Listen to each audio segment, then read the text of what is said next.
So ভিডিওটোত মানে কোনটো কথা ক'ব ওলাইছোঁ নিশ্চয় গম পাইছে। সো তোমালোকে বহুতে কমেণ্ট কৰি আছিলা যে যোনটো আধাৰ কাৰ্ডৰ লিংক বেংক একাউণ্টখন কেনেদৰে চেঞ্জ কৰিব লাগিব। সো মেইন পইণ্টটো হৈছে যোনবিলাকে বৰ্তমানলৈকে আধাৰ লগত লিংক কৰা নাই, সো লিংক কৰিব কেনেকৈ পাৰিবা সেইটো মই দেখাই দিম এই ভিডিঅ'ৰ পৰা। আৰু যোনবিলাকে ধৰি লওক বেংক একাউণ্টখন যদি চেঞ্জ কৰিব বিচাৰা, যদি তোমাৰ ধৰি লওক এতিয়া বৰ্তমান ষ্টেট বেংকত আছে বা তোমাৰ পাঞ্জাৱ নেশ্যনেল বেংকত আছে, তুমি ষ্টেট বেংকলৈ আনিব বিচৰা, সো মই এই ভিডিঅ'টো তোমালোকক A to Z ভিডিঅ' দেখাই দিম কেনেদৰে তোমালোকে চেঞ্জ কৰিব পাৰিবা লগতে।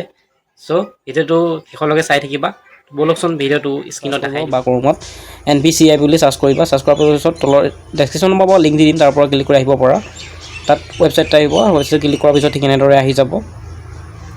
আহি যোৱাৰ পিছত তোমালোকে যোনটো কাষ্টমাৰ হয় কাষ্টমাৰ ক্লিক কৰিবা। ক্লিক কৰাৰ পিছত তলত আহিব ভাৰত আধাৰ ছেডিং এনেবল, তাত ক্লিক কৰি দিবা। ক্লিক কৰি দিয়াৰ পিছত ঠিক এনেদৰে অলপ লোডিং ল'ব। লোডিং লোৱাৰ পিছত অকণমান ৱেইট কৰিবা। ৱেইট কৰাৰ পিছত ঠিক এনেদৰে আহি যাব। আহি যোৱাৰ পিছত তোমালোকে ইয়াত আধাৰ ছেডিং ডিছেডিং কৰিব পাৰিবা। তাৰপিছত আধাৰ মেপ ষ্টেটাছ মই তোমালোকক এতিয়া দেখাই দিম যে যাৰ মানে আধাৰ কাৰ্ডৰ লগত যদি মানে কোনখন বেংক একাউণ্ট ধৰি লওক লিংক আছে সেইটো গম নোপোৱা, তেনেহ'লে তোমালোকে ইয়াত আধাৰ মেপ ষ্টেটাছত ক্লিক কৰিবা, মই দেখাই দিছোঁ। তাৰপিছত তোমালোকে ইয়াত যোনটো আধাৰ নম্বৰটো হয় আধাৰ নম্বৰটো দি দিবা। তাৰপিছত তোমালোকে কেপচাৰটো একজেক্ট দি ল'বা, দি পেলাই চেক ষ্টেটাছত ক্লিক কৰি দিবা। ক্লিক কৰি দিয়াৰ পিছত তোমাৰ OTP এটা আহিব, OTPটো ইয়াত দি দিবা। তাৰপিছত কনফাৰ্মেশ্যন হয় কনফাৰ্মেশ্যনত ক্লিক কৰি দিবা।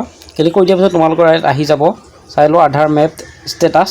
তো আধাৰ নম্বৰটো আপোনাৰ আহি যাব আৰু মেপিং ষ্টেটাছ দি হৈছে এনেবল ফৰ DBT, যিহেতু আজিকালি DBT প্ৰচাৰত তোমালোকৰ যোনটো অসম গভৰ্ণমেণ্ট স্কিম হওক বা কি যি হওক পে'মেণ্টে নহওক, আপোনাৰ পেঞ্চন হওক বা আপোনালোকৰ যি হেৰিয়ে নহওক, আপোনালোকৰ আজিকালি DBT হয়, ডাইৰেক্ট ধৰি লওক একাউণ্টত আহে। য'ত বেংক নামটো আছে যোনটো বেংকত আছে State Bank of India.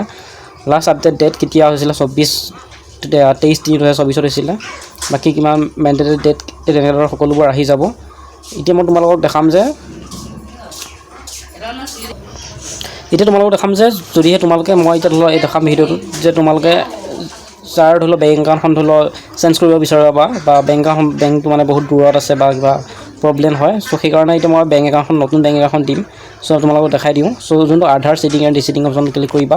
Click কৰি যোনটো কনফাৰ্মেশ্যনটো হয় কনফাৰ্মেশ্যনত ক্লিক কৰি দিবা। সেই পিছত এটা তোমালোকে বেলেগ এটা ৱেবছাইটত আহি যাবা। আহি যোৱাৰ পিছত ঠিক এনেদৰে আহিব ৰিকুৱেষ্ট ফৰ আধাৰ ছেডিং ডিছেডিং।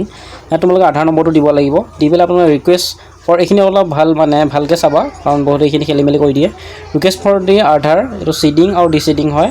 তোমালোকে ইয়াত ছেডিং ক্লিক কৰিবা, কাৰণ তোমালোকে বেলেগ এখন মানে বেংক একাউণ্টৰ লগত আধাৰটো লিংক কৰিবা, ঠিক আছে। তাৰপিছত ইয়াত তোমালোকে চিলেক্ট বেংক কৰিবা, কোনটো বেংকত তোমালোকে ল'ব বিচাৰা, চ' চিলেক্ট কৰিবা, ঠিক আছে। তাৰপিছত ইয়াত তোমাৰ একাউণ্ট নম্বৰটো দিবা, যোনখন তুমি একাউণ্ট নম্বৰ ধৰি লওক বেংক একাউণ্টত লিংক কৰিব বিচাৰা। তাৰপিছত আকৌ সেই একাউণ্ট নম্বৰখন দিবা, কনফাৰ্ম কৰিবা। তাৰপিছত আই বাটনটো ক্লিক কৰিবা। ক্লিক কৰি পেলাই যোনটো কেপচাৰ হয় কেপচাৰটো ফিল কৰি ছাবমিট কৰিব লাগিব। চ' মই এটা ফিল কৰি লওঁ। তাৰপিছত তোমালোকে যেনেকৈ আধাৰ নম্বৰটো দিবা, দিয়াৰ পিছত ৰিকুৱেষ্ট ফৰ আধাৰ ছেডিঙত ক্লিক কৰিবা। তো চিলেক্ট বেংক হয়, কোনটো বেংক হয় চিলেক্ট কৰিবা। মই বেংকটো চিলেক্ট কৰি দিছোঁ, যেনেকৈ মানে ধৰি লওক চাই লোৱা তোমালোকৰ ধৰি লওক ষ্টেট বেংক অফ ইণ্ডিয়া। চ' ষ্টেটত চাবা এছটো চাই থাকিবা, এটা আহিছা এছ আহি যাব, চাই ল'ব ভালকৈ ষ্টেট বেংক অফ ইণ্ডিয়া। চ' তাত ক্লিক কৰিবা। তাৰপিছত তোমালোকে ইয়াত আহিব চাই, এইটো এটা ভালকৈ চাই লোৱা, এইটো বহুতে খেলি মেলি কৰে। চ' ছেডিং টাইপটো মই ফ্ৰেছ ছেডিং, তাৰপিছত movement same bank another account. So' movement from the bank account to other bank. So' তোমালোকে এইটো 2 নম্বৰটো ক্লিক নকৰিবা, তোমালোকে 3 নম্বৰটো ক্লিক কৰিবা, ঠিক আছে। তাৰপিছত তোমালোকে যোনটো বেংক একাউণ্ট নম্বৰটো হয় বেংক একাউণ্ট নম্বৰটো ইয়াত দি দিবা, ফিল কৰি দিবা।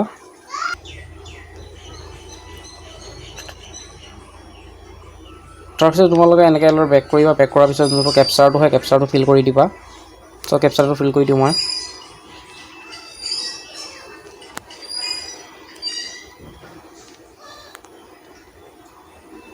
ছাবমিটত ক্লিক কৰি দিবা। এগ্ৰিটো কণ্টিনিউ কৰিবা। কৰাৰ পিছত তোমালোকৰ OTP এটা আহিব, চ' OTPটো দি দিবা।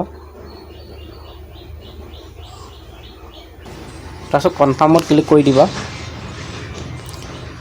কনফাৰ্মত ক্লিক কৰি দিয়াৰ পিছত অলপ সময় ৱেইট কৰিবা।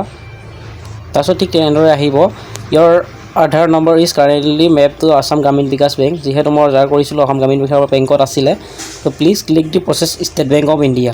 যিহেতু মই ষ্টেট বেংক অফ ইণ্ডিয়া দিব বিচাৰিছোঁ, কনফাৰ্মত ক্লিক কৰি দিবা। তাৰপিছত কৰাৰ পিছত তোমালোকে যোনটো চেক কৰিবৰ কাৰণে ধৰি লওক কামটো হৈছে নে নাই তাৰ কাৰণে চাবৰ কাৰণে যোনটো ৰিকুৱেষ্ট ষ্টেটাছ হয় তাত চেক কৰিবা। কৰাৰ পিছত তোমালোকে কনফাৰ্মত ক্লিক কৰিবা। ক্লিক কৰাৰ পিছত তোমালোকে ছেডিঙত ক্লিক কৰিবা। ছেডিঙত ক্লিক কৰাৰ পিছত তোমালোকে কেতিয়া কৰিছিলা, যিহেতু 8/5/2024 আজি হৈছে ইয়াত য'ত কি কৰিছিলা চ' তাত ক্লিক কৰিবা।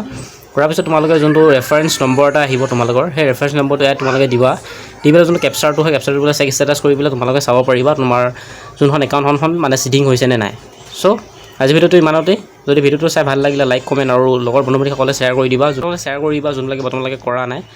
চ' যদি চেনেলটো নতুন পাইছে চেনেলটো ছাবস্ক্ৰাইব কৰি বেল আইকনটো অন কৰিব নাপাহৰিবা। থেংক ইউ ফৰ ৱাচিং।